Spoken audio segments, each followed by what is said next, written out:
الحمد لله رب العالمين الذي خلق الموت والحياة ليبلوكم أيكم أحسن عملا وهو العزيز الغفور. أشهد أن لا إله إلا الله وحده لا شريك له وأشهد أن محمدا عبد الله ورسوله. اللهم صل وسلم على نبينا محمد وعلى آله وأصحابه الطيبين الطاهرين ومن تبعهم بإحسان إلى يوم الدين. أما بعد، أيها المسلمون، أوصيكم ونفسي بتقوى الله عز وجل، فاتقوا الله يا عباد الله. اتقوا الله في علنكم وسركم وفي جميع أحوالكم. اتقوا الله في أنفسكم وأولادكم وأزواجكم وعشيرتكم. اتقوا الله في إخوانكم وأخواتكم وفي جميع أعمالكم وشؤونكم وأقوالكم. نسأل الله سبحانه أن يجعلنا وإياكم من عباده المتقين ويتقبل منا ومنكم صالح الأعمال، إنه ولي ذلك والقادر عليه. أيها المسلمون، আল্লাহ সুবহানাহু ওয়া তাআলা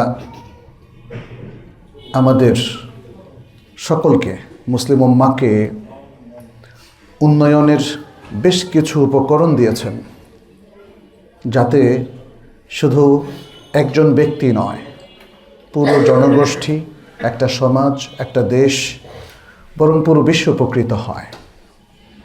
এরকমই একটা বিষয় নিয়ে আজকে কথা বলবো, সেটি হচ্ছে ওয়াকফ।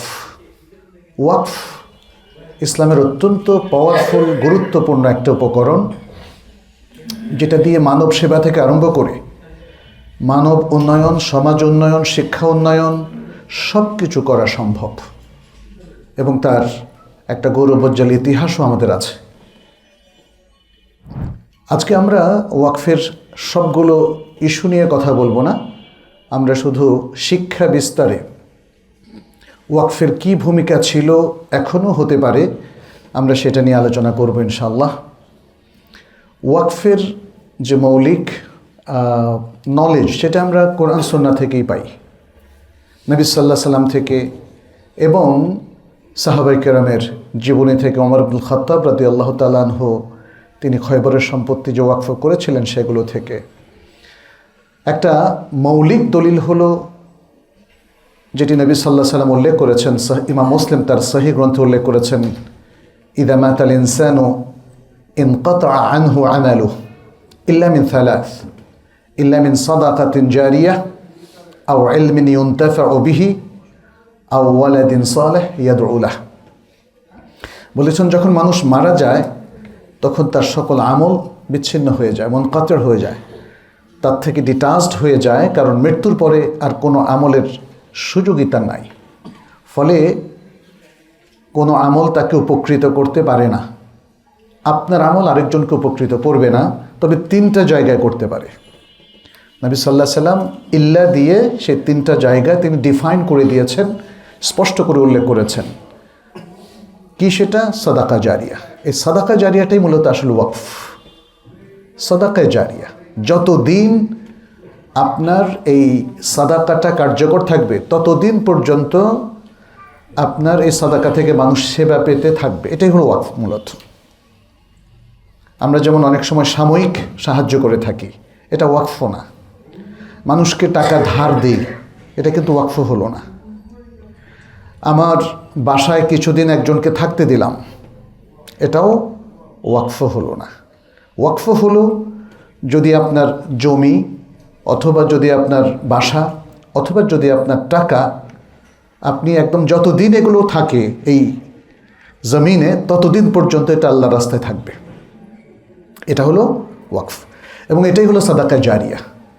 যতদিন এই সাবস্ট্যান্সটা থাকবে বা এই অর্থ সম্পদ থাকবে, ততদিন পর্যন্ত এ থেকে যতটা বেনিফিট পাওয়া যায় সবটাই মানব সেবায়, মানব কল্যাণে আমি ব্যয় করব। এটাই মূলত ওয়াকফের মূল নলেজ এবং কনসেপ্ট। সে কথাই রাসূলুল্লাহ সাল্লাল্লাহু আলাইহি ওয়াসাল্লাম বলেছেন, ইল্লা আন সাদাকাতিন জারিয়া। আরেকটা বলেছেন আও ইলমিন ইউনতাফাউ বিহি, অথবা যে জ্ঞান সে নিজে শিখেছে এবং তারপর মানুষকে শিখিয়েছে, সেই জ্ঞানটাও তার জন্য মৃত্যুর পরে কাজে আসবে। কারণ জ্ঞান এমন একটা বস্তু যেটা রেখে গেলাম হয়তো বইয়ের মাধ্যমে, অথবা ভয়েসে, অথবা নাসিহার মাধ্যমে, অথবা ছাত্র গঠনের মধ্য দিয়ে আমার থেকে যে জ্ঞানটা গিয়েছে সেই জ্ঞান এখনও আলো বিতরণ করছে। তাহলে বেনিফিটটা তো, যেহেতু মানুষ বেনিফিট পাচ্ছে, অতএব আল্লাহ আপনাকে বেনিফিট দেবেন। এবং এক্ষেত্রে হতে পারে কোনো মুসহাফ আপনি ছাপালেন, হেফজোখানায় দিলেন ফ্রি অফ কস্ট, তারা যতদিন পড়বে তারাও বেনিফিটেড হবে, আপনিও বেনিফিটেড হবেন। একটা দাওয়াতি বই আপনি দিলেন এবং সেটা আল্লাহর রাস্তায় দান করলেন কোনো লাইব্রেরিতে বা কোনো ব্যক্তিকে, যতদিন পড়া হবে ততদিন এর বেনিফিট সেও পাবে, আপনিও পাবেন, আপনি পাবেন সওয়াবটা। তাহলে এটাই হলো ইলমিন ইউনতাফাউ বিহি। সাধারণত যারা আহলুল ইলম, যারা ইলমের সেবা করেন বা নিজেরা ইলম অর্জন করে ইলম বিতরণ করেন, তাদের ক্ষেত্রে এটা প্রযোজ্য। আর আমরা যারা ইলমের খেদমত করতে চাই, তারা ওই শিক্ষা বিস্তারে ওয়াকফ, সেটা নিয়ে আজকে আমরা কথা বলবো। সেটা হচ্ছে আমরা আমাদের অর্থবিত্ত, আমাদের বিল্ডিং, আমাদের ঘর বাড়ি, অথবা আমরা নতুন একটা প্রকল্প বানিয়ে দেব যেখানে ইলমের চর্চা হবে, ইলমের কোর্স হবে, অথবা অর্থবিত্ত দিব যেটা দিয়ে স্কলার তৈরি হবে, যেটা দিয়ে হাফেজ তৈরি হবে, আলেম তৈরি হবে, অথবা যেটা দিয়ে সাধারণ মানুষকে ইসলামী জ্ঞানটা দেওয়া যাবে ইত্যাদি। তো সেটা হলো সাদাকা জারিয়ার মধ্যে চলে যাবে, কারণ সেখানে আমরা সরাসরি ইলমটা শেয়ার করছি না, কিন্তু ইলমের বিস্তারটা শেয়ার করছি। ইলমের প্রচার প্রসারের জন্য যা করা দরকার আমরা আমাদের অর্থবিত্ত দিয়ে সে কাজটা করছি। আর তৃতীয় যে বিষয়টা তিনি বললেন সেটা হলো ওয়ালাদিন সালেহ ইয়াদউ লাহ, নেক সন্তান যে তার জন্য দোয়া করে। নেক সন্তান তো এমনি এমনি অটোমেটিক হয় না, নেক সন্তানকে তৈরি করতে হয়, তাকে তারবিয়া দিতে হয়, তাকে আল কোরআন আর সুন্নাহ পড়াতে হয়, তাকে ঈমান আকীদার তারবিয়াত দিতে হয়, তাকে ইবাদতটা শেখাতে হয় এবং আখলাক বা মোরালিটি তাকে শেখাতে হয়, এবং এর মধ্য দিয়ে তখন সে নেক সন্তানে পরিণত হয়। আর নেক সন্তান মানেই আপনি দেখবেন অটোমেটিক তাকে বলতেও হবে না তুমি আমার জন্য দোয়া করো, সে দোয়াই করবে। নেক সন্তানের এটা অন্যতম বৈশিষ্ট্য যে সে তার বাবার জন্য দোয়া করে। আর আমরা অনেকগুলো হাদিস থেকে জানি যে দোয়া মৃত ব্যক্তির উপকার করে। দোয়াটা এটা ওয়াকফ নয়, এটা একটা আমল, জীবিতদের আমল, যেটার দ্বারা মৃতরা উপকৃত হয়। তাহলে ওয়াকফের মূল নলেজটা পেলাম আমরা ইল্লা আন সাদাকাতিন জারিয়া, এখান থেকে। ওয়াকফের উপরে আমরা আরেকটা হাদিস পাই আবু হুরায়রা রাদিয়াল্লাহু তাআলা আনহু থেকে বর্ণিত, যে নবী সাল্লাল্লাহু আলাইহি সাল্লাম বলেছেন, ইন্না মিম্মা ইয়ালহাকুল মুমিনা মিন আমালিহি ওয়া হাসানাতিহি বা'দা মাউতিহি, বনি আদম তথা ইনসান, মানুষ যারা, তাদের মৃত্যুর পরে যে সকল ভালো ভালো আমল এবং নেকি মুমিনের সাথে সম্পৃক্ত হয়, অর্থাৎ মৃত্যুর পরেও সেই বেনিফিটটা তার অর্জিত হতে থাকে, তার মধ্যে রয়েছে ইলমান আল্লামাহু ওয়া নাশারাহু, এমন জ্ঞান যা সে মানুষকে শেখাচ্ছে এবং সেটার প্রচার প্রসার করছে। এখানে মানে যিনি আলেম তার ক্ষেত্রে তো এটা স্পষ্ট, কিন্তু একজন ব্যবসায়ী মানুষ তিনিও কিন্তু ইলম শেখানো এবং এর প্রচার প্রসারে অংশগ্রহণ করতে পারেন।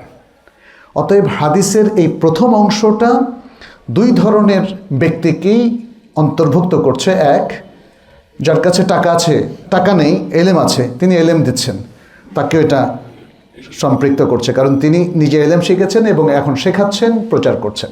দ্বিতীয় হচ্ছে যার কাছে ইলম নাই কিন্তু টাকা আছে, তিনি টাকা দিয়ে হয়তো মাদ্রাসা বানিয়ে দিলেন, অথবা মাদ্রাসার ভর্তুকি দিলেন, অথবা মসজিদ ভিত্তিক যে শিক্ষা কার্যক্রম আছে সেখানে ওয়াকফ করে দিলেন, ইত্যাদি নানাভাবে তিনি এই কার্যক্রমে সম্পৃক্ত হতে পারেন। এটা মৃত্যুর পরেও কাজে আসবে। তাহলে কি জীবিত অবস্থায় কাজে আসবে না? অবশ্যই আসবে। মৃত্যুর পরে যেহেতু আমল বন্ধ হয়ে যায়, এজন্য মৃত্যুর ব্যাপারে আমাদের কিউরিসিটি আছে যে এই আমলগুলো মৃত্যুর পরে আমার সাথে সম্পৃক্ত হবে কিনা, আমি বেনিফিটেড হব কিনা। কিন্তু জীবদ্দশায় তো আপনি সব যে কোনো কল্যাণই আপনি অ্যাভেল করতে পারেন, তাই না? যে কোনো কল্যাণই আপনি পেতে পারেন।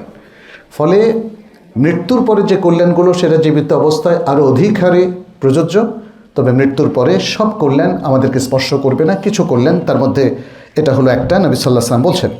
এরপর বলছেন ওয়ালাদান সালিহান তারাকাহু, একটা নেক সন্তান যাকে তিনি দুনিয়ায় ছেড়ে গেলেন।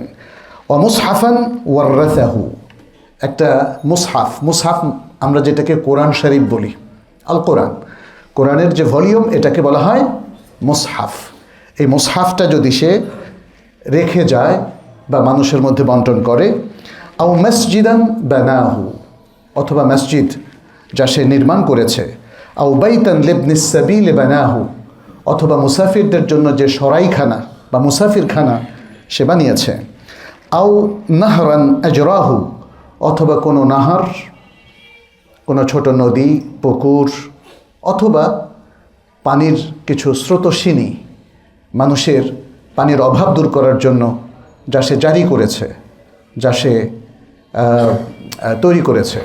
যেমন নাহরে জুবাইদা নাম আপনারা শুনেছেন, এটা আব্বাসি খলিফা হারুন আর রশিদ তার স্ত্রী, তিনি এটা চালু করেছিলেন। লম্বা, মানে বেশ অনেক কিলোমিটার দূরে যারা হজে যাবেন, যাতে হজে তারা পানির অভাবে না ভোগেন। এখনও সেই নাহর কিন্তু আছে। আপনি যখন মুজদালিফা আরাফার পাশ দিয়ে যাবেন কিংবা মিনার পাশ দিয়ে যাবেন, তার কিছু স্মৃতি এখনও আছে, যদিও নাহরগুলো এখন আর জারি নাই। তো যাই হোক, এটা একটা উদাহরণ দিলাম। এরপর বলছেন আও সাদাকাতান আখরাজাহা মিন মালিহি ফি সিহহাতিহি ওয়া হায়াতিহি, অথবা এমন সাদাকা যা সে তার সুস্থ অবস্থায় এবং জীবন থাকাকালে সে আল্লাহর রাস্তায় বের করেছে, আল্লাহর রাস্তায় সে দান করেছে। নবী সাল্লাল্লাহু আলাইহি ওয়াসাল্লাম বলছেন তালহাকুহু মিন বা'দি মাউতিহি, তালহাকুহু মিন বা'দি মাউতিহি, তার মৃত্যুর পরে এগুলো কাজে আসবে, তার সাথে গিয়ে সম্পৃক্ত হবে। এই আমলগুলো সে করে নাই, কারণ মৃত্যুর পরে তো সে আমলগুলো নতুন করে করে নাই, কিন্তু মৃত্যুর পরে এই আমলগুলোর বেনিফিট জারি ছিল বলে এটা হয়ে গেছে সাদাকা জারিয়া, এবং এই কারণেই এটা তার সাথে সম্পৃক্ত হতে থাকবে। নবী সাল্লাল্লাহু আলাইহি ওয়াসাল্লাম সেটি বললেন। এই হাদিসটি ইমাম ইবনু মাজাহ, ইবনু খুজাইমাহ এবং বাইহাকি তারা বর্ণনা করেছেন। শেখ আলবানী হাদিসটিকে হাসান বলে উল্লেখ করেছেন সহিহ ইবনে মাজার মধ্যে। আরেকটা হাদিসেও প্রায় কাছাকাছি, ইবনু মাজার আরেকটা হাদিস, শেখ আলবানী এটাকে সহিহুল জামের মধ্যে শুদ্ধ বলেছেন হাদিসটা হলো মান আল্লামা ইলমান ফালাহু আজরু মান আমিলা বিহা, যে ব্যক্তি কাউকে কোনো কিছু শেখায়, আমরা বলেছি প্রচ্ছন্নভাবের মধ্যে আরেকটা অর্থ আছে, বা শেখানোর ব্যবস্থা করে। শেখানোর ব্যবস্থা টাকা দিয়েও হতে পারে, বা প্রতিষ্ঠানের মাধ্যমে হতে পারে, বা কিছু শিক্ষক নিয়োগের মাধ্যমে এটা হতে পারে। আমার এলেম নাই, টাকা আছে, আমি কিছু শিক্ষক নিয়োগ করলাম, তাদেরকে বললাম আপনি ফ্রি অফ কস্ট মানুষকে দিন শেখাবেন, কোরআন শেখাবেন, হাদিস শেখাবেন। তাহলে এই হাদিসটা এই সকল প্রকার যারা দ্বীনি এলেম শেখানোর সাথে কোনো না কোনোভাবে সম্পৃক্ত, তাদেরকেও এই হাদিসটা ইনক্লুড করছে। বলছেন কি, মান আল্লামা ইলমান ফালাহু আজরু মান আমিলা বিহা। তাহলে যে ব্যক্তি এই যে এলেমটা শেখালো, তাহলে তার জন্য, যে শেখালো তার জন্য এই এলেম দিয়ে যে আমল করবে তার সওয়াবটা, সুবহানাল্লাহ, এটা বিশাল। কিন্তু একটা বিশাল মাহফিলে যদি আমরা 10,000 লোককে একটা আমল শেখাই, 10,000 লোকে আমল করে, তাহলে যিনি শেখাবেন সবার সমপরিমাণ সওয়াব তার জন্যও থাকবে। নবী সাল্লাল্লাহু আলাইহি ওয়াসাল্লাম সেটাই বললেন, ফালাহু আজরু মান আমিলা বিহা, বলছেন ওয়ালা ইয়ানকুসু মিন আজরিল আমিলি শাই, এবং যারা আমল করবে তাদের তো সওয়াব হবে, কিন্তু তাদের সওয়াবে কোনো কমতি ঘাটতি হবে না। ব্যাপারটা এমন হবে না যে আল্লাহ সুবহানাহু ওয়া তাআলা এই আমল যারা করছে তাদের থেকে নিয়ে কিছু জিনিস শেখালেন, তাকে দিয়ে দিলেন, বরং আমলদারদের আমলের পূর্ণ সওয়াব তারা পাবে, একটু ঘাটতি হবে না, কিন্তু তাদের সমপরিমাণ সওয়াব পাবেন যিনি জ্ঞানের এই ব্যবস্থাটা করলেন, জ্ঞানটাকে বিতরণ করলেন। আজকের বাস্তবতার প্রেক্ষাপটে কি দেখা যায়? দেখা যাচ্ছে আমাদের যারা শিক্ষক অথবা ওলামাই কেরাম, তাদের অধিকাংশই কিন্তু পয়সা কড়ির দিক থেকে ততটা স্ট্রং নন। ফলে ব্যাপকভাবে এলেমকে জনগণের মধ্যে প্রচারিত এবং প্রসারিত করার ক্ষেত্রে একক জহুদ বা প্রচেষ্টা যথেষ্ট নয়। এটাকে নানাভাবে কাজে লাগানোর জন্য যেমন গবেষণা হওয়া উচিত, ঠিক তেমনি বিভিন্ন প্রতিষ্ঠানও এগিয়ে আসতে হবে, যাতে স্কলারদের মাধ্যমে, ওলামাই কেরামের মাধ্যমে, বা যারা কোরআনের শিক্ষক, হাফিজুল কোরআন, তাদের মাধ্যমে দিনকে ব্যাপকভাবে শেখানো যায়। বাস্তবতা হলো যে আমরা দেখছি লক্ষ লক্ষ হাফেজ অথবা আলেমে দিন, তারা সুযোগের অভাবে মানুষের কাছে ব্যাপকভাবে শেখাতে পারছেন না। শেখাতে পারছেন খুব ছোট্ট আকারে, তার নিজের লোকালয়, তিনি হয়তো এক জায়গায় বসে আছেন, সেখানে শেখাচ্ছেন। এটা তো মানে খুব ছোট্ট হয়ে গেল। কিন্তু যদি আমরা তাকে কিছু পৃষ্ঠপোষকতা দিতে পারতাম, বা আমরা কিছু ম্যানেজারিয়াল সাপোর্ট তাকে দিতে পারতাম, অথবা বিশেষ কিছু শিক্ষা প্রতিষ্ঠান গড়ে তুলতে পারতাম যেখানে তাকে আমরা কাজে লাগাতে পারি, বা তার মতো আরও অসংখ্য ওলামায়ে কেরামকে কাজে লাগাতে পারি, তাহলে তাদের মাধ্যমে দিন শেখানো অনেক সহজ হতো। আপনাদের কাছে তো ছোট্ট এক্সাম্পল এখানে আছে, তাই না? মসজিদ সিদ্দিক, এর একটা ছোট্ট মসজিদ ছিল, তারপরে আজকে একই জায়গার উপরে একটা বড় মসজিদে পরিণত হলো, আলহামদুলিল্লাহ। এবং এর মাধ্যমে এখন অনেকগুলো কোর্স চালু করা হলো, এর মাধ্যমে একটা ছোট্ট মাদ্রাসাও চালু হলো, ছেলেদের জন্য মেয়েদের জন্য আলাদা। এর মাধ্যমে তাহফিজুল কোরআনও চালু হলো, এবং এর মাধ্যমে ডে-লং কোর্সগুলো চালু হলো। তাহলে এটা প্রাতিষ্ঠানিকভাবে সম্ভব। এটা একক ব্যক্তি আসলে আগে কখনো এই এলাকায় করেন নাই, করেছেন? অথবা কোনো আলেম এককভাবে এসে তিনিও পারেন না, কারণ ম্যানেজারিয়াল সাপোর্ট লাগে, আবার তার কিছু খরচও আছে। তাহলে এই সকল বাস্তবতায় আমরা দেখতে পাচ্ছি যে এখানে শুধুমাত্র আলেমদের উপর সব দায়িত্ব চাপিয়ে দিলে দেশ কিন্তু উন্নত হবে না। আমাদের সকল মুসলিমদেরকে এগিয়ে আসতে হবে। আপনি দেখুন, ইতিহাসে আমাদের মুসলিমরা কিন্তু এগিয়ে এসেছিলেন। আমরা ইতিহাসের পাতা যদি উল্টাই, তাহলে ওয়াকফের যে গৌরবোজ্জ্বল অধ্যায়, এটা কিন্তু আমাদের সামনে চলে আসে। আমি কয়েকটা উদাহরণ দিচ্ছি। আগে ইতিহাস থেকে একটু বলি। ইবনে বাতুতা, আপনারা তার নাম শুনেছেন, তাই না? পৃথিবীর বিখ্যাত একজন মুসলিম পর্যটক। তিনি পৃথিবীর বহু দেশ ভ্রমণ করেছেন, এবং তিনি যখন বেলাদুস-শাম এবং ইরাক, অর্থাৎ মধ্যপ্রাচ্য যেটাকে আমরা বলি, সিরিয়া এবং ইরাক ভ্রমণ করছিলেন, তখন তিনি উল্লেখ করছেন যে সেখানে অনেক মাদ্রাসা, যেগুলো মাধ্যমিক পর্যায়ে, তারপরে প্রাথমিক পর্যায়ে, ইভেন অনেক বিশ্ববিদ্যালয়, সেগুলো পরিচালিত হতো ওয়াকফের ভিত্তিতে, ওয়াকফের সম্পত্তির ভিত্তিতে। এটা একটা ইতিহাস। এরপরে আমরা বাগদাদের ইতিহাস যদি দেখি, সেখানে আল কারনুল খামেস আল হিজরি, অর্থাৎ পঞ্চম হিজরি শতকে দেখা যাচ্ছে যে অনেকগুলো মারহাদ, মারহাদ মানে ইনস্টিটিউট, ইংরেজিতে বলা হয় ইনস্টিটিউট, তারপর অনেকগুলো মাদ্রাসা, বড় বড় মাদ্রাসা, এগুলো দেখা যাচ্ছে যে পরিচালিত হতো ওয়াকফের সম্পত্তির ভিত্তিতে। দেখেন, তখনকার মানুষ দুই দিক থেকে আমাদের চাইতে শ্রেষ্ঠ ছিল। এক, বুদ্ধির দিক থেকে আমাদের বুদ্ধি কম, কারণ আমরা দুনিয়া, দেখেন বুদ্ধি যাদের কম ওরা দুনিয়ামুখী হয়, বুদ্ধি যাদের বেশি তারা আখিরাতমুখী হয়, কারণ আখিরাতের সাফল্যটাই তো স্থায়ী। বাল তু'থিরুন আল হায়াতাদ দুনিয়া ওয়াল আখিরাতু খায়রুন ওয়া আবকা, বরং তোমরা দুনিয়ার জীবনকে প্রাধান্য দিচ্ছ, প্রায়োরিটি দিচ্ছ, অথচ আখিরাত হলো অধিক উত্তম এবং স্থায়ী, অধিক স্থায়ী। ফলে যারা যারা আখিরাতমুখী তারা ওয়াকফের কথা চিন্তা করে, তারা চিন্তা করে আমার সম্পত্তির জন্য থেকে যতটুকু যথেষ্ট হবে পরিবারের জন্য রাখবো, আর হিউজ পরিমাণ সম্পত্তি আমি ওয়াকফ করব মুসলিমদের জনস্বার্থে, মুসলিমদের জ্ঞান বিস্তারে, মুসলিমদের সেবার জন্য। আজকে দেখেন বাংলাদেশে কত মানুষ কঠিন অবস্থায় আছে। ওয়াকফটার কথা আমাদের প্রায় সবাই ভুলে গেছে, কিন্তু খেয়াল করেন, এই ঢাকা শহরের আশেপাশে হাজার হাজার বস্তি, কখনো ভেবেছেন ওদের কথা? ওদের কি হবে? ওদের উন্নয়ন নিয়ে আমরা কেউ কেন ভাবছি না?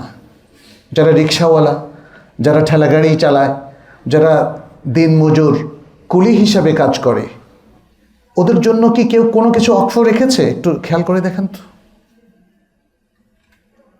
ওরা কি শুধু রেগুলার প্রসেসেই যদি ওদের মধ্যে কেউ পড়ালেখা করে বড় হয়, এই একটাই প্রসেস থাকবে? কিন্তু আমাদের আগের যুগের ওলামায়ে কেরাম এবং মুসলিমরা আমাদের মতো এতটা অসতর্ক অসচেতন ছিলেন না। তারা প্রচুর ওয়াকফ করেছেন। যেমন দেখেন এখানে যেটা আমরা বললাম, বাগদাদে 1258 ইংরেজি সালে এবং 656 হিজরি সালে মোগলদের কাছে বাগদাদের পতন হওয়ার আগ পর্যন্ত বাগদাদে এই ওয়াকফ বেড়েই চলছিল, বাড়তে বাড়তে প্রচুর ওয়াকফের মাধ্যমে সেখানকার শিক্ষা কার্যক্রম অধিকাংশই পরিচালিত হতো ওয়াকফের পয়সায়। ওয়াকফ দান দাক্ষিণা না, কিন্তু এটা হচ্ছে আমি আল্লাহর রাস্তায় দিলাম এবং সেটার থেকে একটা বড় ফান্ড হয়ে গেল, সেই ফান্ড দিয়ে ইউনিভার্সিটি পর্যন্ত চালানো যায়। তার উদাহরণও আছে। ইউনিভার্সিটি চালানো যায়, এটা আধুনিককালেও আপনি দেখবেন মালয়েশিয়াতে ইমাম বুখারী ইন্টারন্যাশনাল ইউনিভার্সিটি পুরোটা ওয়াকফ, পুরোটাই ওয়াকফ সম্পত্তির উপর। আপনার ওয়েবসাইটে গেলে দেখতে পাবেন। সেখানে স্কলারশিপ, পড়াশোনা, বাংলাদেশেও বেশ কিছু স্কলারশিপ দেওয়া হয়।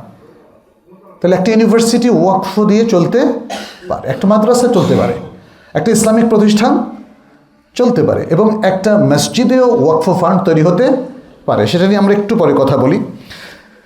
আন-নুআইমি তিনি তার একটা বিখ্যাত গ্রন্থ আছে আদ-দারিস ফি তারিখ আল-মাদারিস, আদ-দারিস ফি তারিখ আল-মাদারিস, মাদ্রাসার ইতিহাস নিয়ে তিনি লিখেছেন। মুসলিম বিশ্বের মাদ্রাসার ইতিহাস নিয়ে তিনি লিখেছেন। তিনি বলেছেন যে এখানে দামেস্কে 588 মসজিদ ওয়াকফের টাকায় পরিচালিত হতো। ওয়াকফ আর জাকাত এক না, বি কেয়ারফুল। ওয়াকফ হলো আমরা যে ডোনেশনটা আল্লাহর রাস্তায় স্থায়ীভাবে দিয়ে দিই, এটা হলো ওয়াকফ। এবং এটা যে কারোর জন্য হতে পারে, ধনী গরিব সবার জন্য এই ওয়াকফ থেকে ব্যয় হতে কোনো অসুবিধা নেই। তাহলে নুআইমি বলছেন দামেস্কে, শুধু দামেস্ক শহরে 588টা মসজিদ এটা ওয়াকফের ভিত্তিতে, ওয়াকফের সম্পত্তি থেকে পরিচালিত হতো। এর মধ্যে ইমাম মুয়াজ্জিনের বেতন দেওয়া হতো ওয়াকফ থেকে। এবং হলব, এটা আরেকটা শহর দামেস্কের মধ্যে, হলব। সেই হলব শহরে আমির সালাহুদ্দিন তিনি আল মাদ্রাসা আস-সালাহিয়া এটাকে ওয়াকফ করেছেন। আচ্ছা, মক্কা মুকাররমায় কিন্তু ওয়াকফের ইতিহাস অনেক প্রাচীন। সেই নবী সাল্লাল্লাহু আলাইহি সাল্লাম থেকে আরম্ভ করে আজ পর্যন্ত প্রচুর ওয়াকফ এস্টেট কিন্তু মক্কায় আছে। এখানে অনেকগুলো মাদ্রাসা এবং বিভিন্ন সময়, যেমন বিভিন্ন খেলাফতে, উমাইয়া খেলাফত, আব্বাসিয়া কিংবা ওসমানিয়া খেলাফত, বিভিন্ন সময় ওলামায়ে কেরাম কিংবা সম্পদশালী মুসলিম তারা অনেকগুলো মাদ্রাসা ওয়াকফ করেছেন। এর মধ্যে একটা হলো আল মাদ্রাসাতুল আরসুফি। এটা আবদুল্লাহ আরসুফি তিনি এটাকে প্রতিষ্ঠা করেছেন 571 হিজরি সালে। এরপরে মাদ্রাসাতুল জাঞ্জাবিলি, এটা হলো 583 হিজরি সালে আল আমির ফখরুদ্দিন জাঞ্জাবিলি তিনি এটাকে প্রতিষ্ঠা করেছেন। জাঞ্জাবিল হচ্ছে দিমাশকের একটা শহর বা জনপদ, সেখানকার অধিবাসী ছিলেন তিনি। এরপরে আল মনসুর গিয়াসউদ্দিন তিনি আল মাদ্রাসা আল গিয়াসিয়া প্রতিষ্ঠা করলেন 813 সালে, 813 হিজরি সালে। সুলতান কাইতুবায়ে তিনি একটা বড় মাদ্রাসা প্রতিষ্ঠা করলেন 884 সালে, এবং এখান থেকে তিনি প্রচুর ওয়াকফ সম্পদ ওয়াকফ করে দিলেন যাতে মাদ্রাসা দীর্ঘদিন ধরে সুন্দরভাবে চলতে পারে। 927 হিজরি সালে সুলতান সুলাইমান আল কানুনি তিনি একটা মাদ্রাসা প্রতিষ্ঠা করেছেন যাতে সেখানে ইসলামের যে বিভিন্ন ফিকহি মাযহাবগুলো আছে সেখানের উপর পড়াশোনা করা যায়। এরপর আমরা সালাউদ্দিন আইয়ুবীকে দেখি। সুলতান সালাউদ্দিন আইয়ুবী তিনিও অনেক ওয়াকফের ব্যবস্থা করেছেন, অনেক ওয়াকফ মাদ্রাসা তিনি ওপেন করেছেন। আধুনিক যুগে আমরা ওয়াকফুল হারামাইন দেখি। ওয়াকফুল হারামাইন বিলিয়ন বিলিয়ন ডলার এই ওয়াকফের সম্পত্তির পরিমাণ যদি আমরা বলি, হ্যাঁ, সেই সম্পত্তিগুলো কোথায় খরচ করা হয়? যে খাতগুলো নির্ধারণ করা হয়েছে সেখানে। তার মানে হচ্ছে ওয়াকফের যে কনসেপ্ট আপনারা দেখতে পাচ্ছেন, এটা ইটস হিউজ, এবং এটা দিয়ে একটা দেশও চালানো যায়, একটা জনপদ চালানো যায়, বিশাল বিশাল প্রতিষ্ঠান চালানো যায়। তো যেহেতু ওয়াকফটা হচ্ছে ইনফাক ফি সাবিলিল্লাহ, আল্লাহর পথে ব্যয়, তাহলে আজকে আমরা যে বাংলাদেশের মুসলিমরা আছি, আমরা কিন্তু ওয়াকফ ভিত্তিক নানা ধরনের কার্যক্রম নিতে পারি। যখনই আমরা দেখব যে বাণিজ্যিকভাবে সফল হচ্ছে না, বাণিজ্যিকভাবে সফল হওয়া কঠিন, আসলে অনেক চ্যালেঞ্জ, তো প্রফিট বের করে নিয়ে আসতে হবে। এই প্রফিট বের করে নিয়ে আসার চিন্তা আমাদের ইসলামী প্রতিষ্ঠানগুলোর 12টা বাজাচ্ছে। আপনাদেরকে আমি বলি, মাদ্রাসা বলেন, মসজিদ বলেন, কিংবা ইসলামী বাণিজ্যিক প্রতিষ্ঠান বলেন, হালাল বিনোদন বলেন, হালাল ট্যুরিজম বলেন, ইভেন ইসলামিক ব্যাংকিং বলেন, এগুলো ভয়ঙ্কর চ্যালেঞ্জের মুখে। বিকজ এই প্রতিষ্ঠানগুলো মনে করে যে তাদের সাস্টেনেবিলিটির জন্য তাদের প্রফিট মেক করতে হবে, আর এই প্রফিট মেক করতে গিয়ে কিন্তু ভায়োলেশনগুলো হয়। ওয়াকফের মধ্যে তো সেই চিন্তাটা থাকবে না। ইটস নট প্রফিট মেকিং, এটা জনগণের টাকা দিয়ে, সম্পদ দিয়ে চলবে। ফলে যে কোনো ডিফিসিট আমরা সবার কাছ থেকে আহ্বান করব, আপনারা এখানে আপনাদের ওয়াকফের ফান্ড এখানে বৃদ্ধি করুন, আমরা আল্লাহর রাস্তায় ব্যয় করব। ফলে এখানে তো প্রফিট লসের কোনো জিনিস নাই। যখনই কোনো ডেফিসিট থাকবে, তখনই কেউ না কেউ, ধনবানদের মধ্যে কেউ এগিয়ে আসবেন, কিংবা বিত্তবান নন এমন কেউ কিন্তু ওয়াকফে টাকা দিতে পারেন। এই যে সিদ্দিক মসজিদে যদি 5 টাকা দেওয়া হয়, এটা কি এই কর্তৃপক্ষ নেবেন না? 10 টাকা, 5 টাকা অবশ্যই নেবেন। কেন নেবেন না? একজন মানুষের সম্পদ কম বলে আপনি কি অবজ্ঞা করবেন? না, প্রত্যেককে আমাদের সুযোগ দিতে হবে। ফলে দেখা যাচ্ছে যে ওয়াকফের যে ফান্ডটা সবাই মিলে তৈরি করছেন, এটা স্ট্রং একটা ফান্ডে পরিণত হয়, এবং এর মাধ্যমে আপনি যদি একটা ভালো মাদ্রাসা তৈরি করতে চান, সে মাদ্রাসা খুব ভালো মতো চলবে, ভালো বেতন দিতে তার কোনো সমস্যা হবে না। বাট আমাদের ওয়াকফের কনসেপ্টটা বাংলাদেশে স্ট্রং হয় নাই। এবং দেখেন, ওয়াকফের উপর আমরা কোনো সেমিনারও করি নাই। আপনাদের উদ্দেশ্যে আমি এই প্রথম আলোচনা করছি, আর সিদ্দিকে এই প্রথম ওয়াকফ নিয়ে আলোচনা করছি। তাহলে ওয়াকফের ফান্ডটা আসলে আমরা যত গরিবই হই না কেন, দরিদ্র, আমরা কিন্তু এটাকে স্ট্রং করতে পারি। কিভাবে করতে পারি এটা নিয়ে চিন্তা গবেষণা হতে পারে।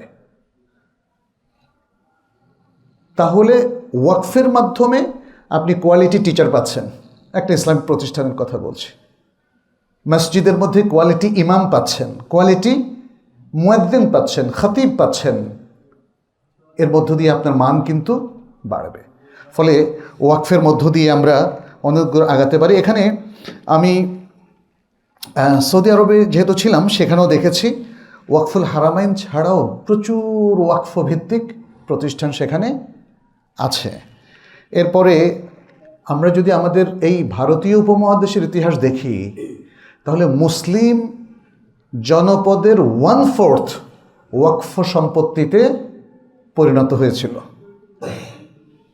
ব্রিটিশ একজন লর্ড এসে এগুলোকে আবার বাতিল করে দিলেন, আমাদের ওয়াকফটা বাতিল করে দিলেন। তারপরেও দেখেন, এখনও বাংলাদেশে ওয়াকফ সম্পত্তি কিন্তু কম নেই। কিন্তু ওয়াকফের ব্যাপারে আমাদের সচেতনতা না থাকার কারণে, নলেজ না থাকার কারণে, জ্ঞান চর্চা, রিসার্চ না থাকার কারণে ওয়াকফগুলো নিয়ে কিন্তু সব জায়গায় দ্বন্দ্ব। কায়েমি স্বার্থবাদীরা ওয়াকফ সম্পত্তি দখল করে আছে। সুবহানাল্লাহ, আল্লাহ তাআলা তো ওয়াকফ সম্পত্তি নিয়ে ঝগড়া করার জন্য আপনাদেরকে ওয়াকফের বিধান দেন নাই। ওয়াকফের বিধান দিয়েছেন ওয়াকফের মাধ্যমে মুসলিম উম্মার উন্নয়নের জন্য, শিক্ষা বিস্তারের জন্যে, একাডেমিক এক্সেলেন্সি আনয়নের জন্যে, রিসার্চের জন্যে, দরিদ্র মুসলিমদের পাশে দাঁড়ানোর জন্যে, চিকিৎসা সেবা দেওয়ার জন্যে, এবং না খাওয়া মানুষগুলোর পাশে দাঁড়ানোর জন্য, মানুষের কর্মের হাত বাড়ানোর জন্যে, তাদের সচ্ছলতা আনয়নের জন্য ওয়াকফ দিয়েছেন। আর ওয়াকফ মানেই কি শুধু মসজিদ? বলেন তো। এ হলো আরেকটা অসতর্কতা, অসচেতনতা আমাদের। ওয়াকফ মানেই হচ্ছে আমি হয় এতিমখানা করব, নয় মসজিদ করব। তাহলে মুসলিমদের শিক্ষার কি হবে বলেন? কিভাবে মুসলিমদেরকে আমরা শেখাবো? এই জন্যে আমি আপনাদের প্রতি আহ্বান করব যে প্রত্যেকেই এটা নিয়ে ভাবতে পারেন। আর সিদ্দিকে যারা আছেন, আমি আলাপও করেছি, আপনাদের সামনেও সেটা শেয়ার করছি। সেটি হচ্ছে, এখানে আপনারা জানেন অনেকগুলো একাডেমিক কার্যক্রম পরিচালিত হয়। মাদ্রাসা আছে, তাহফিজুল কোরআন আছে এবং ডে লং কোর্স আছে। এই সমস্ত প্রত্যেকটা ক্ষেত্রে আমি যতটুকু জানি প্রত্যেকটাতে ভর্তুকি দিতে হয়। তার মানে কার্যক্রমগুলো আর কিছুদিন পরে চলতে পারে কিনা আমার খুব সন্দেহ হয়। এই জন্যে আমরা প্রস্তাব করছি আপনাদের সবার জন্য, এটা শুধু কর্তৃপক্ষের জন্য না, এখানে একটা একাডেমিক ওয়াকফ ফান্ড করা হোক এবং সেটা 20 থেকে 50 লাখ টাকা পর্যন্ত হলে ভালো হয়। আমরা প্রত্যেকেই দেব, আমিও দেব ইনশাআল্লাহ। এই একাডেমিক ফান্ড এখানকার মাদ্রাসাটাকে স্ট্রং করবে। ডে লং কোর্সগুলোতে যে ডেফিসিটটা যায়, কারণ আমরা তো আপনাদের উপরে যদি ধার্য করে দিই, আপনারা দেখবেন বলবেন যে এত টাকা দিয়ে আমি একদিনের কোর্স করব না, তো সমস্যা না। অনেকেই ভাবেন টাকা নেওয়া হয় ইনকামের জন্য, প্রফিটের জন্য। আসলে এটা ভুল। একটা জিনিসে তো অনেক খরচ, সে খরচগুলো আসবে কোত্থেকে বলেন?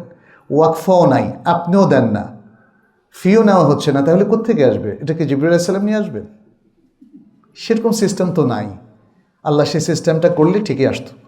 যাই হোক, কথা বলছি এই জন্যে যে আসুন আমরাই আমাদের কমিউনিটিকে ডেভেলপ করি, এই ফান্ডটাকে আমরা সবাই মিলে তৈরি করি। আপনাদের যার যত সাধ্য আছে, কেউ যদি 5 লাখ টাকা একসাথে দিয়ে দিতে চান, আলহামদুলিল্লাহ আমি বলবো। না দিতে পারেন দিলে 2 লাখ দেন, 1 লাখ দেন, 50,000 দেন, 10,000, 5,000, 500, 100, যার যতটুকু সাধ্য দিয়ে এই ফান্ডটা তৈরি করেন। তাহলে আমার বিশ্বাস যে এখানকার একাডেমিক কোর্সগুলো, এডুকেশন এবং মাদ্রাসা অত্যন্ত চমৎকারভাবে চলবে। পাশাপাশি ওয়াকফের মাধ্যমে জ্ঞান বিস্তারের আরও অনেক সুযোগ আছে। মালয়েশিয়াতে তারা এরকম ওয়াকফ এবং জাকাত দুটো থেকে ইসলামিক ওই যে ফি সাবিলিল্লাহর খাতে তারা রিসার্চের কাজও করে থাকে। প্রায় 1000 কোটি টাকার অধিক তাদের ফান্ড আমি একটা সোর্সে দেখলাম। তো এখানে যেমন ধরেন লাইব্রেরি, আমি তো এই এলাকায় কোনো লাইব্রেরি দেখছি না, ইসলামিক পাবলিক লাইব্রেরি। আপনারা আরেকটা ওয়াকফ ফান্ড করেন একটা পাবলিক লাইব্রেরি করার জন্য। একটা পাবলিক লাইব্রেরি করার জন্য একটা ফ্ল্যাট যথেষ্ট। একটা ফ্ল্যাটে যদি 3টা রুম থাকে, তাহলে এই এলাকায় এটা যদি মসজিদ ভিত্তিক হয় খুব ভালো। মসজিদে অনেক সময় জায়গা নাও থাকতে পারে, তাহলে পাবলিক লাইব্রেরি এটা কিন্তু দরকার। আপনি দেখেন ইসলামের ইতিহাসে শত শত লাইব্রেরি ছিল, সবগুলো ওয়াকফের। কিন্তু আমাদের কি হলো? আমরা দেখি যে সব টাকা কামাই করে খেয়ে ফেলি। ওয়াকফ দিয়ে আমরা ভালো কোনো এক্সাম্পল এখনও তৈরি করতে পারিনি।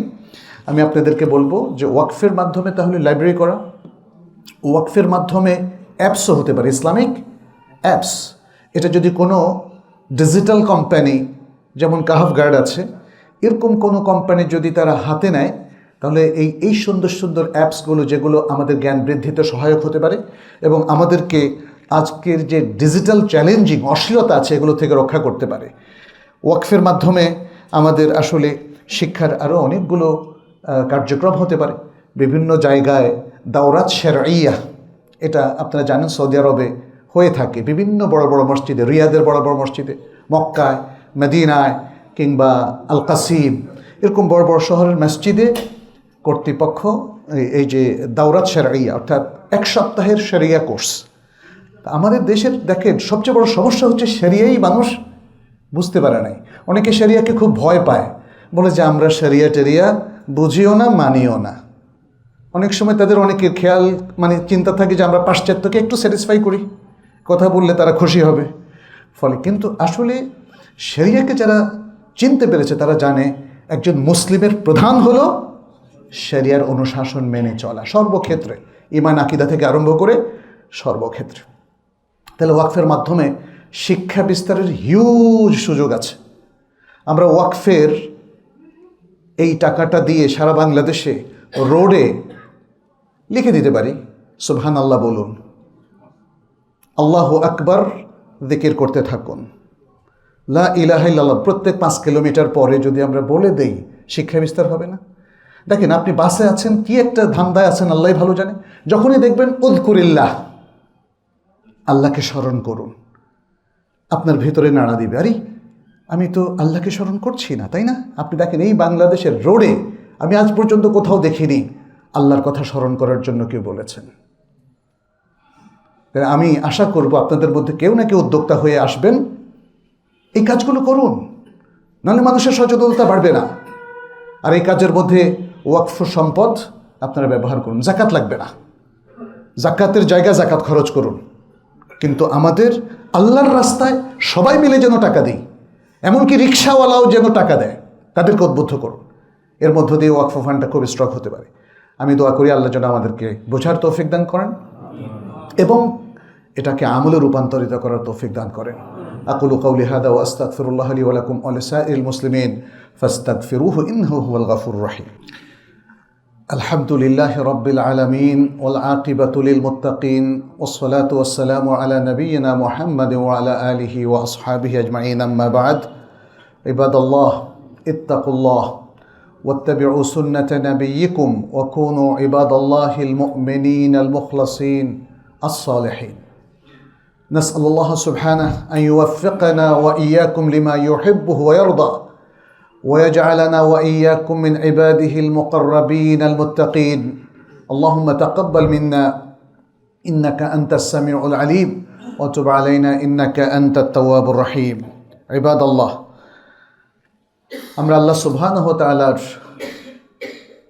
লাখো লাখো শুকরিয়া আদায় করি, যিনি আমাদেরকে সুস্থ রেখেছেন, সচ্ছল রেখেছেন এবং অনবরত সব ধরনের রিজিক আমাদেরকে দিয়ে যাচ্ছেন।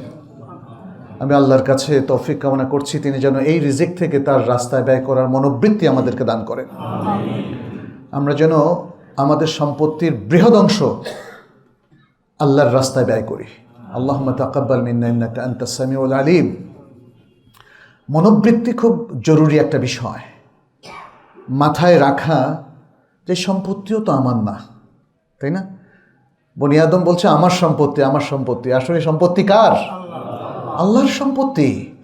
আল্লাহর সম্পত্তি আল্লাহর রাস্তায় ব্যয় করুন, তাহলে আল্লাহর বান্দারা উপকৃত হবে এবং আল্লাহর দ্বীন বিজয়ী হবে। মনে রাখবেন, আল্লাহর বান্দারা উপকৃত হবে এবং আল্লাহর দ্বীন বিজয়ী হবে। আল্লাহর দ্বীন যদি সম্পত্তিকে আপনি একাই আঁকড়ে ধরে রাখেন আর ভোগ করেন, এতে আল্লাহর দ্বীন বিজয়ী হবে না। বরং যারা সম্পত্তিকে বেশি ভোগ করার চিন্তায় বিভোর, তাদের সীমালঙ্ঘন অনেক বেশি। সম্পত্তির ব্যবহার, কনজামশন আপনি দেখবেন হারামেই বেশি হয়, হারামেই বেশি হয়। যারা হালাল জীবনযাপন করেন তাদের বেশি সম্পত্তির প্রয়োজন নাই, অল্পেই তারা তুষ্ট।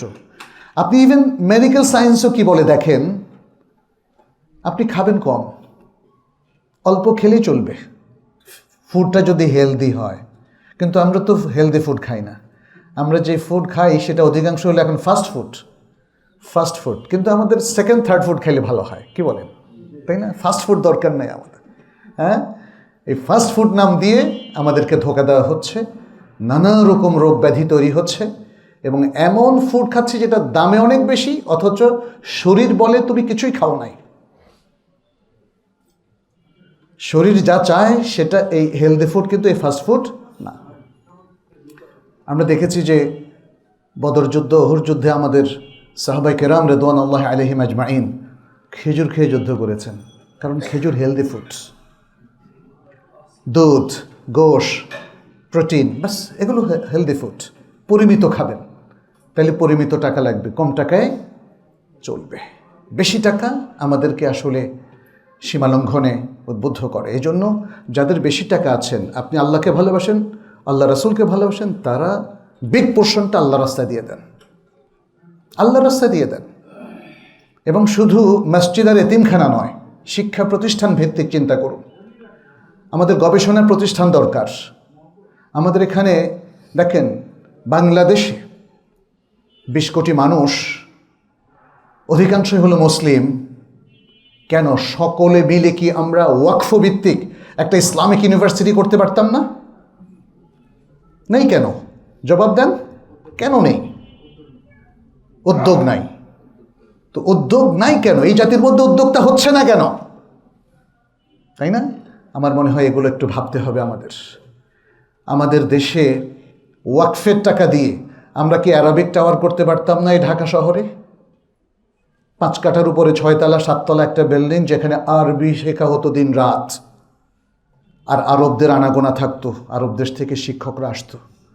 ওয়াকফের টাকা দিয়ে 8-10 কোটি টাকা দিয়ে সম্ভব না? এটা সম্ভব, হচ্ছে না কেন? এটা জবাব দিতে হবে আমাদেরকে। আল্লাহ কিন্তু জিজ্ঞেস করবেন যে তোমরা এত ইসলাম করলা, এখানে একটা সুন্নাহ টাওয়ার হলো না, একটা আল কোরআন টাওয়ার হলো না, একটা অ্যারাবিক ল্যাঙ্গুয়েজ টাওয়ার হলো না। টাওয়ার বলতে আমি শুধু ভৌত অবকাঠামো বুঝাচ্ছি না, এগুলো ভিত্তিক যে জ্ঞানের সাধনা, রিসার্চ, মানুষকে কোরআনমুখী করা, কোরআনের জ্ঞানে এক্সপার্ট করা, হাদিসের জ্ঞানে এক্সপার্ট করা, অ্যারাবিক জ্ঞানে এক্সপার্ট করা, এগুলো নাই। আপনি দেখেন মসজিদ কিন্তু কম নাই, বলা হয় প্রায় 7 লাখ প্লাস মসজিদ আছে বাংলাদেশে, কিন্তু এই মসজিদগুলোকে আরবি শেখাচ্ছে? মক্তব বাংলাদেশে হাজারে হাজার, এই মক্তব থেকে কি কোরআন শিখতে পারছে মানুষ? যা শিখতে পারছে খুবই দুর্বল শিক্ষা ব্যবস্থা, যে কারণে কোয়ালিটি না থাকার কারণে আসলে সত্যিকার অর্থে কেউ শিখছে না। অধিকাংশ মানুষের এখনো কোরআন তেলাওয়াত শুদ্ধ নাই। আসুন আমরা এই মডেলটা নিয়ে কাজ করি, শিক্ষা বিস্তারে ওয়াকফ কাজ করি এবং দেশময় ছড়িয়ে দেই। আর যে কথাগুলো বললাম, যেগুলো এখনো তৈরি করি নাই, আগামী 5-10 বছরের মধ্যে এগুলো করি, না হলে জাতি কিন্তু আলোকিত হবে না। জাতিকে গল্প শুনিয়ে লাভ নেই, আর রাজনৈতিক হই হল্লার দিয়ে একটা জাতি কখনো উঠতে পারে না, এটা মনে রাখবেন। জাতিকে তৈরি করতে হলে ডিপ নলেজ লাগবে, শক্তিশালী এডুকেশন পলিসি লাগবে, মুসলিমদের আত্মবিশ্বাস লাগবে, কোরআন সুন্নাহ ভিত্তিক তাদের প্রমোশন, তাদের মনোবৃত্তি লাগবে। আল্লাহ আমাদেরকে সে তৌফিক দান করুন। আল্লাহ আমাদের দুর্বলতা ঝেড়ে ফেলে আমাদেরকে শক্তি দান করুন, মানসিকতা দান করুন, যেন আমরা জাতি গঠনের কাজে আল্লাহর রাস্তায় প্রবলভাবে দান করতে পারি। সে তৌফিক যেন আল্লাহ আমাদেরকে দান করুন। আমাদের মধ্যে অনেকে অসুস্থ আছেন, দোয়া চেয়েছেন, আল্লাহ যেন তাদেরকে সুস্থ করে দেন, আমরা সে দোয়া করছি। আল্লাহুম্মা শফিহিম ইয়া রাব্বাল আলামিন। যারা বিপদগ্রস্ত আছেন, বিভিন্ন সমস্যায় জর্জরিত, আল্লাহ যেন তাদের মুসিবত এবং সমস্যা, যে কোনো মাশাকিল আল্লাহ যেন দূর করে দেন, আমরা সে দোয়া করছি। আমাদের অনেকেই মারা গিয়েছেন, আমাদের অনেকের মা বাবা তারাও ইন্তেকাল করেছেন, আল্লাহ যেন তাদেরকে ক্ষমা করে দেন, আল্লাহ যেন তাদের কবর আযাব মাফ করে দেন, তাদেরকে জান্নাতুল ফেরদাউস নসিব করেন, সে দোয়া করছি। সারা বিশ্বের বহু জায়গায় এখনও মুসলিমরা নির্যাতনের মুখোমুখি হচ্ছে, নিধন যজ্ঞের, ধ্বংসযজ্ঞের মুখোমুখি হচ্ছে। আমরা তাদের জন্য দোয়া করছি, আল্লাহ যেন তাদের সহায় হন, আল্লাহ যেন জালিমকে ধ্বংস করে দেন।